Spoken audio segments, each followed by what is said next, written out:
I'm not a really strict teacher in general, but I have a pretty strict policy with my devices. I call it's one and done. It's my one and done policy. So basically, let me just start from the beginning. If a child is going to bring a device, the parents need to fill out a permission slip saying that they have permission to bring it. They need a backpack lock. So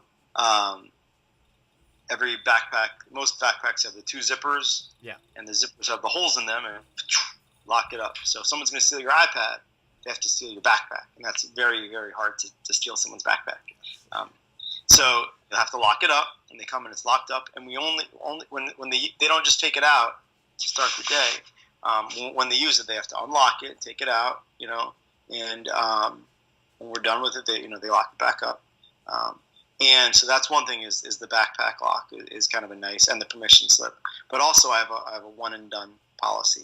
Every year that I've done it, at least one, usually two students lose their privilege of bringing their device. Now, when you lose your privilege to bring your device, obviously it's not like you can't ever use technology. You could still use the class computers. You could still partner up with the student. You just can't bring your own device. And, my rules are they have to be locked up. So when we go out to recess, you lock it up. When we go to lunch, you lock it up. Last year, a student brought it to lunch and played with it. One and done. They couldn't do it. They couldn't bring it anymore. One year, a student texted mom to say that they were upset. Please come pick me up. That's a one and done thing. One student took it to the bathroom and did a selfie. That was a one and done. And honestly, when that happens, it's actually a really, really good thing because it gives me the opportunity to prove that I mean what I say, to reinforce. Because the first week or two, no one's going to mess with the policy, but around November they're going to try it, and it's good for me to catch it and give the one and done because then kids know that I mean what I say, and that's embarrassing. Another thing with my policy that a lot of people are concerned about is the inequality rather. Some kids have devices, a lot of kids don't, and that's absolutely true.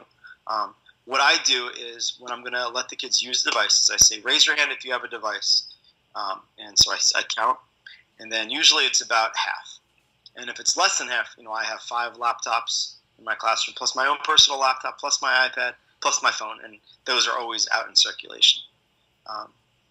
And so then I say, okay, stand up if you don't have a device. And the kids who don't have a device, they get to pick who they want to work with. So that way, at least they have some say in the matter, get to pick who they want to work with. And as I mentioned, my phone's out in circulation. My password to my phone is on the whiteboard. My password from my iPad is on the whiteboard. It's not it's not meant to lock them out. And so that's kind of my strategy in a nutshell for keeping the devices the way that I like it to be. Do you ever worry about when those students who don't have devices are standing up or saying I don't have one? Do they ever feel self-conscious about that? Or I don't think so. They just some kids are just not allowed to bring it to school. Some kids with poverty don't have a device. That's the way it goes though. It's the way it's too bad. But now in my classroom they're able to use a device because they team up.